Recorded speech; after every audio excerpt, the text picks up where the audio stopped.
باقی تو جو یہ نشانیاں جنگوں کے اعتبار سے ہیں اس میں قیامت کی نشانیاں تو نہیں، لیکن نبی علیہ السلام نے اپنی وفات کے بعد جن جنگوں کی پریڈکشن کی تھی، چاہے وہ تاتاریوں کے ساتھ ہماری جنگیں ہوں، رومن اور پرشین امپائر، لیکن ان میں قیامت کی نشانی کا ذکر نہیں ہے. آپ نے بتایا تھا کہ میرے بعد ایسا ہوگا.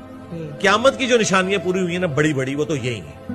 باقی یہ جو ہر تیسرے چوتھے دن غزوہ ہند بنا کے بیٹھے ہوتے ہیں، بھائی غزوہ ہند ہونا ہے بالکل قرب قیامت میں، اس کا اس جہاد کے ساتھ کوئی لینا دینا نہیں ہے جو یہاں اتنے اس کا انڈیا پاکستان سے کوئی تعلق نہیں. کیا پتا اس وقت انڈیا پاکستان میں بھی ہے کہ نہیں، کیونکہ اس میں الفاظ ہے سنن نسائی میں کہ جب مسلمان ہند میں یہ معاملہ کریں گے نا تو پھر ندا دی جائے گی کہ دجال نکل چکا ہے.